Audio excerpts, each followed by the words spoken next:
Hello दोस्तों, welcome to my channel. तो दोस्तों आज मैं आपको बताऊंगा कैसे करें फाइनेंशियल प्लानिंग, ताकि आपको कभी किसी के आगे हाथ ना फैलाना पड़े। दोस्तों आइए शुरू करते हैं। हर एक इंसान अलग अलग होता है, उसके अलग इनकम सोर्स होते हैं और अलग ही तरह के खर्चे भी होते हैं, इसलिए गोल्स भी अलग प्रकार के होते हैं। लेकिन सभी प्रकार के लोग अपने गोल्स को अचीव करने के लिए जो तरीका यूज करते हैं सामान्यतः वह दो तरह का होता है। पहले तरीके के अंतर्गत वह लोन लेकर अपने फाइनेंशियल ज़रूरत को पूरा करते हैं, फिर जल्दी से जल्दी उस लोन की ईएमआई पूरे करते हुए लोन चुकाने को अपना गोल बनाते हैं। जबकि दूसरे तरीके के अंतर्गत लोग पहले अपना फाइनेंशियल गोल तय करते हैं, उस फाइनेंशियल गोल को अचीव करने के लिए बचत व निवेश करते हैं। फिर वह गोल पूरा होने लायक अमाउंट कलेक्ट हो जाता है, तब वे अपने उस अमाउंट को अपना गोल पूरा करने के लिए यूज करते हैं। फाइनेंशियल गोल अचीव करने के दोनों ही तरीके अपनी अपनी जगह सही हैं, लेकिन यदि उपयुक्त अमाउंट की फाइनेंशियल प्लानिंग न की गई हो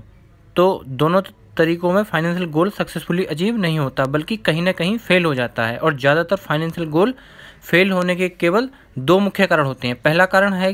कि फाइनेंशियल गोल सेट करते समय जो अमाउंट तय किया जाता है उसमें इन्फ्लेशन यानी महंगाई को जानबूझकर तथा अनजाने में इग्नोर कर दिया जाता है, जबकि इन्फ्लेशन समय बढ़ने के साथ धीरे धीरे आपके पैसे की परचेजिंग पावर को कम करता जाता है। इसलिए यदि 3 साल बाद कोई कार खरीदना चाहते हैं जिसकी कीमत आज लगभग 5 लाख रुपए है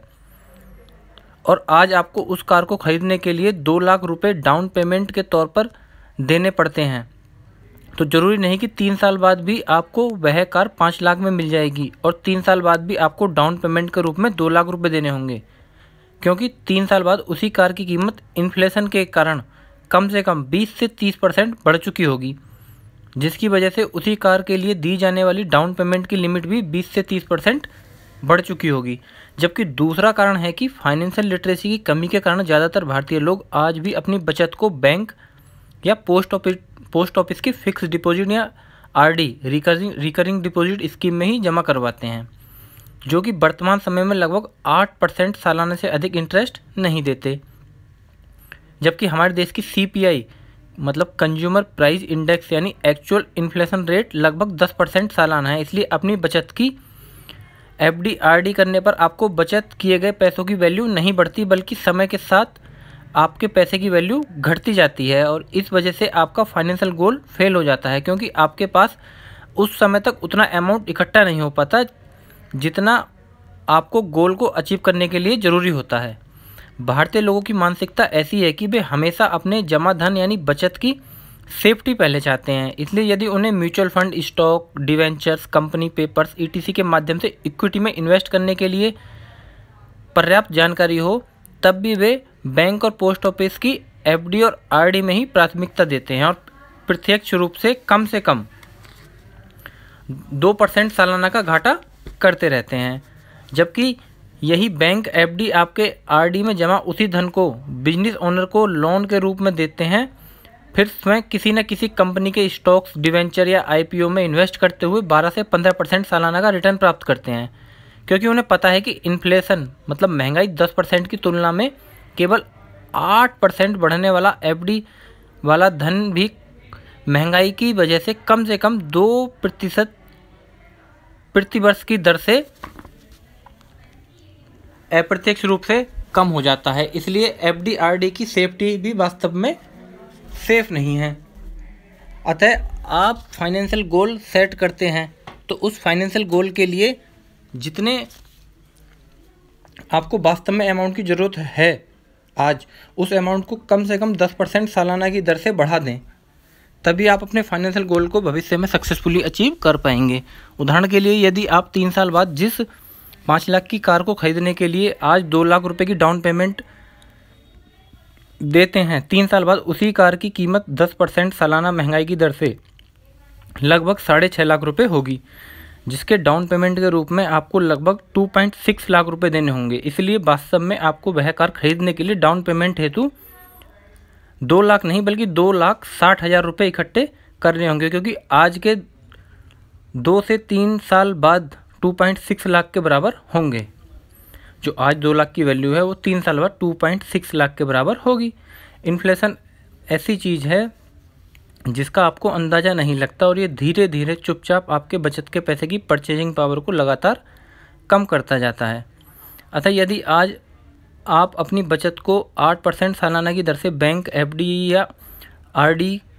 में निवेश किए जा रहे हैं या पीपीएफ अकाउंट में जमा करवाए जा रहे हैं, तो ज़रा सोचिए 15 साल बाद आपके उस बचत की वैल्यू क्या होगी। क्या और कितना खरीद पाएंगे आप उस बचत से 15 साल बाद। आपको खुद ही समझ में आ जाएगा कि अपने बचत की जिस फाइनेंशियल सिक्योरिटी को पाने के लिए बैंक में एफडी करते हैं, वही बैंक एफडी वास्तव में आपके फाइनेंशियल फ्यूचर के लिए सबसे बड़ी इनसिक्योरिटी है। और जिस इंडियन स्टॉक मार्केट को आप सरकारी जुआ खाना मानते हैं, पिछले 30 सालों में उसने 15% से ज़्यादा कंपाउंडेड इंटरेस्ट दिया है। 1982 में 100 के इंडेक्स नंबर से शुरू होने वाला हमारा सेंसेक्स आज जो 25,000 से भी ऊपर है, यानी 1982 में 100 रुपये इन्वेस्ट करके सेंसेक्स के 1 यूनिट को खरीदा होता तो आपके उसी 100 रुपये की कीमत आज 25,000 से ज़्यादा होती, यानी लगभग 250 गुना ज़्यादा। जबकि उन्हीं 100 रुपये को यदि बैंक में एफडी किया गया होता तो 5 साल में आपके पैसे 100 रुपये को दोगुना करते, तब भी लगभग 30 साल बाद आपको केवल 6400 रुपये ही प्राप्त होते। जबकि स्टॉक मार्केट में इन्वेस्ट करने से आपको यही वैल्यू 25,000 रुपये से ज़्यादा होती।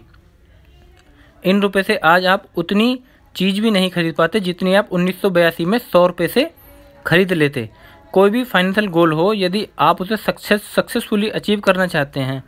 तो आपको पूरे एक प्रोसेस फ्लो को देखना होगा, जिसके अंतर्गत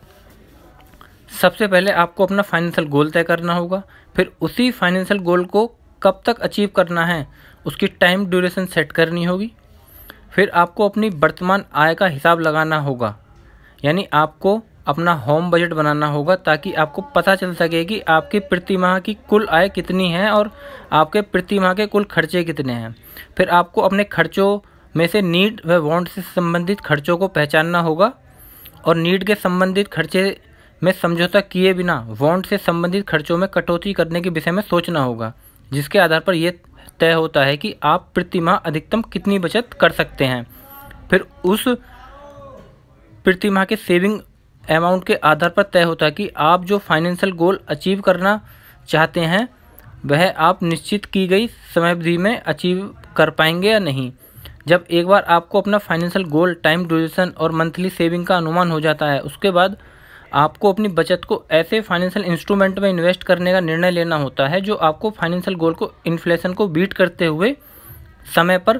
पूरा करने में आपकी मदद कर सके। बचत तो ठीक है, क्योंकि हम भारतीयों को अपना मन मारकर जीने की आदत है, लेकिन जब बात थोड़े रिस्की इन्वेस्टमेंट की आती है तब भारतीय मानसिकता ऐसी है कि वे अपने बचत के पैसे पर बिल्कुल भी रिस्क लेना नहीं चाहते। हम भारतीय जब इन्वेस्टमेंट की बात करते हैं तो हमारी सबसे पहली प्राथमिकता इन्वेस्टमेंट के लिए सेफ्टी की होती है, यानी ज़्यादातर भारतीयों की मानसिकता यही रहती है कि उनके इन्वेस्ट किए गए अमाउंट पर 10 साल बाद भी उन्हें 1 रुपया भी एक्स्ट्रा प्राप्त न हो, लेकिन कम से कम उन्हें उतना पैसा तो फिर से मिल ही जाना चाहिए जितना उन्होंने इन्वेस्ट किया। ऐसे में बैंक, एफडी, आरडी भी उन्हें सबसे सेफ दिखाई देती है, क्योंकि उन्हें लगता है कि सभी बैंक सरकारी होते हैं और उनमें जमा धन कभी डूब नहीं सकता। जबकि सच्चाई ये है कि बैंक भी डूब सकते हैं, उनमें जमा धन भी। 2008 में अमेरिका की सबसे बड़ी बैंक ही डूबी थी, जिसकी वजह से दुनिया में मंदी आ गई थी। इसलिए यदि आप ये सोचते हैं कि बैंक पूरी तरह सेफ है तो आप गलती कर रहे हैं। न तो बैंक पूरी तरह सेफ है और न ही वह पूरी तरह सरकारी है। आप भारत के किसी भी सरकारी या प्राइवेट बैंक में चाहे जितने रुपए जमा कर दें, यदि किसी कारणवश बैंक डूब जाता है तो सरकार आपको अधिकतम 1 लाख रुपये रिटर्न करने की जिम्मेदार है। इसलिए यदि आप बैंक को ही सबसे अधिक सेफ मानते हैं तब भी किसी भी बैंक में 1 लाख रुपये से अधिक मत जमा रखिए, क्योंकि यदि वह बैंक डूब गया तो सरकार आपको केवल 1 लाख रुपये ही रिटर्न करेगी। हमारे देश में फाइनेंशियल इंस्ट्रूमेंट सेफ्टी खोजने की मानसिकता केवल फाइनेंशियल लिटरेसी की वजह से ही है, क्योंकि फाइनेंशियली लिटरेसी लोगों की इन्फ्लेशन के इफेक्ट को नहीं समझते। वे ये बात नहीं जानते कि पैसे की कीमत 2 तरीके से कम होती है, प्राइस वाइज और टाइम वाइज। यानी किसी चीज़ की कीमत 100 रुपये से 90 रुपये हो जाना उस चीज़ की वैल्यू प्राइस वाइज कम होने के समान है, जबकि उसी चीज़ की कीमत कई साल तक 100 रुपये ही रहना उस चीज़ की वैल्यू वाइज मतलब टाइम वाइज कम होने के समान है। भारतीयों को चीज़ की कीमत प्राइस वाइज कम होना तो समझ में आता है, लेकिन इन्फ्लेशन की वजह से चीज़ों की कीमत का टाइम वाइज कम होना उन्हें समझ में नहीं आता, और इसी वजह से वे अपनी बचत को बैंक एफडी जैसे सेफ इंस्ट्रूमेंट में इन्वेस्ट करके अपनी बचत को टाइम वाइज कम करते रहते हैं। जहां उन्हें लगता है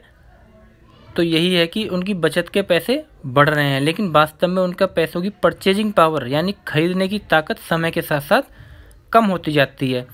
परिणाम स्वरूप जब वे अपनी बैंक एफडी के पैसे से उन फाइनेंशियल गोल को पूरा करने की कोशिश करते हैं जिनके लिए उन्होंने सेफ इन्वेस्टमेंट समझकर बैंक में एफडी किया था, तब उन्हें पता चलता है कि वे अपने उस फाइनेंशियल गोल को अचीव कर ही नहीं सकते, क्योंकि बैंक एफडी ने उन्हें उतना रिटर्न नहीं दिया जो वो फाइनेंशियल गोल की प्राइस को अचीव कर पाएँ। तो दोस्तों, अब आपको इस वीडियो के माध्यम से समझ आ गया होगा कि हमें फाइनेंशियल प्लान क्यों बनाना ज़रूरी है, उसकी टाइम ड्यूरेशन सेट करना क्यों ज़रूरी है, और ये हमारे जीवन के लिए क्यों ज़रूरी है। तो दोस्तों, ऐसे ही इंटरेस्टिंग वीडियो के लिए चैनल को सब्सक्राइब करें। मैं आगे ही और इंटरेस्टिंग वीडियो आपके लिए लाता रहूँगा।